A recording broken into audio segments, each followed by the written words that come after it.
I'm Aisha Praught, Leer. And I'm Leer.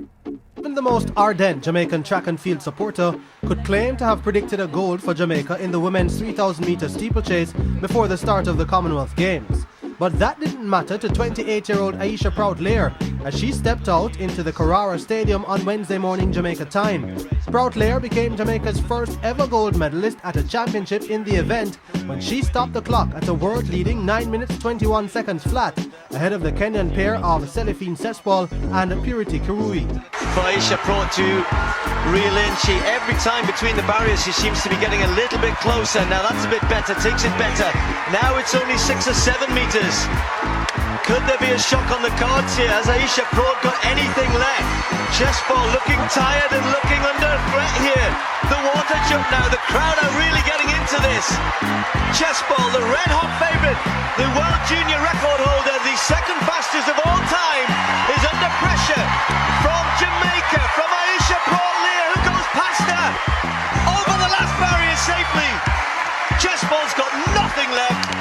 Aisha Praught is going to win the gold medal for Jamaica in the women's steeplechase. Great performance. Chessball takes the silver, Kirui takes the bronze. Will Leer at the back of the group, the US indoor champion last year in the light blue. They haven't got much room for error now as they come round with 2 laps to go, just over 2 laps to go. Lawi Lalang has been in great form, Grant. This is the thing, he can wind it up from here. And he's the training partner for Bernard Logat, so you gotta wonder if they're doing the same workouts. You know that he's gonna be ready to run this race, and tactically he's gonna be sound and ready to go, and he's kind of looks like he's putting some distance in between everybody and himself right now. 2:55 at 3/4 has been set up really well as this race. There's still 7 men in this group, anybody could take it. Leer hanging around at the back of it. There is Alan Webb, and really the crowd applauding him round as this is a salute to the end of his career. As Lalang now comes to the bell. Here comes Willis. Lalang with Willis on his shoulder. Willis is cruising, he really is. Chris O'Hare look as though he's wanting for speed at the moment as Leer moves into 3rd place. Leer in 3rd and moving up quickly on the back of Willis, but he's not much room in which to get past these two.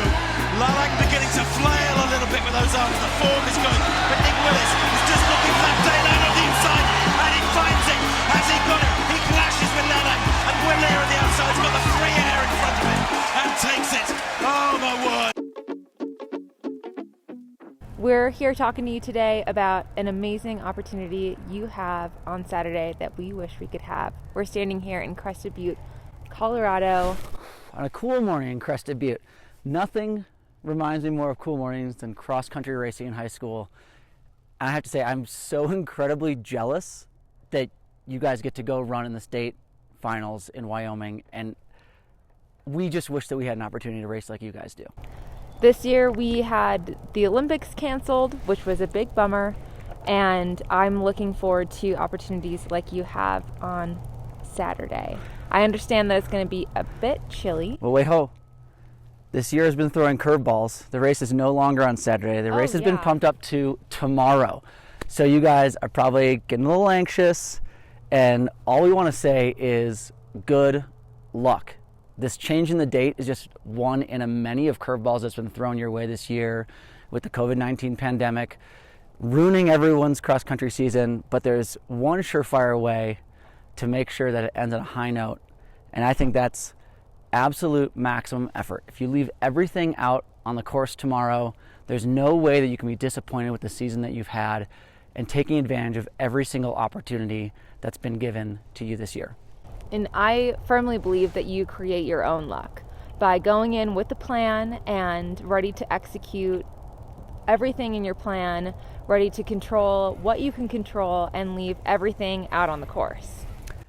That is absolutely great advice. And I think that the only other thing, I'll tell you guys, I'm a professional track and field athlete, and I never got to race at my state cross-country championship.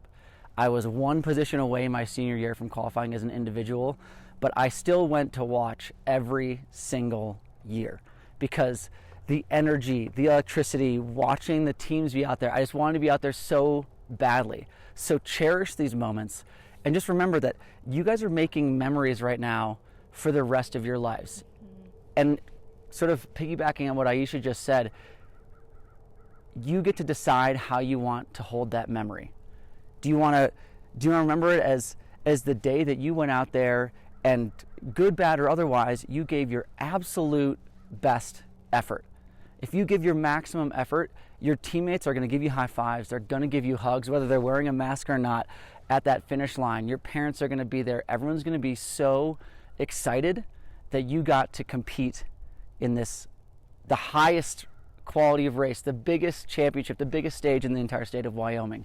So I think if I could come up with one other piece of advice, which I'm struggling to do right now because, I'll be perfectly honest, high school was a long time away from me, but general race advice is you have to trust absolutely everything that you've done this year. You cannot change anything that's happened up until today. All you can do is look forward to tomorrow. And I think that's just one incredible way that we get to go about our daily lives right now. It's like, I can't control what's happened in the past 6 months. I can't control what happened over summer. I can't control what's happening during the school year. I can control my attitude, which I'm hoping for all of you is gratitude. Gratitude is, it sounds really cheesy, it's really, really stupid, but we both try and live our lives with that maximum. Gratitude is the best attitude. We're grateful for these opportunities that we get. We don't take anything, we try and not take anything for granted, and then nothing is a given. Aisha was slated to compete in the Olympics this summer. It's canceled, and so what does she do? She comes up high, 9,000 feet up in the mountains with her teammates and prepares for the next one. So, take that information going forward and have absolutely incredible races tomorrow. My last piece of advice is sometimes if you're, we've been through a lot. It's been a long year. We've endured so much. And if I am feeling weary, I think about the people around me. And if I can't do it for myself, at least I'm going to do it for my team. And cross country is such an amazing sport because it is, sure, it's an individual sport, but you're out there racing for your team. So look around you, look at your teammates, and remember they put in so many miles, so much effort.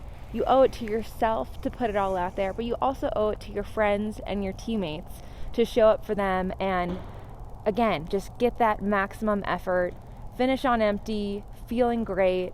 Well, hopefully you're not feeling great. That's kind of the whole point. It should be very hard. Running is hard, and it should be because it's so rewarding. But I really hope that you have a great time and that you just stand on the starting line, smile, and remember this is fun, this is hard, and we get to do this. It's such a privilege. I was literally just going to say the same thing. If you can stand on the starting line tomorrow morning, I don't know what the weather system's looking like up in Wyoming. If there's snow, if it's muddy, if it's cold, that's cross-country weather. Mm-hmm. But if you can sit there and smile, you're going to spread that positive energy. Not just when you smile, you give yourself those same positive emotions, but you spread it to your teammates. And just like right now, what we need is spreading positivity. High five your competitors in the boxes next to you, unless they maybe tripped you in a race earlier in the season. You can still pat them on the back, but just smile. These are fleeting opportunities that we have in our lives, and I just hope that each and every one of you can take advantage of it and walk away, maybe crawl away from that finish line tomorrow, knowing that, you know what, this is going to be a season that you will remember forever. Got anything else to add? I think you guys got it. You guys definitely have this. Good luck tomorrow. Crush it up. Hard. Run hard and crush it.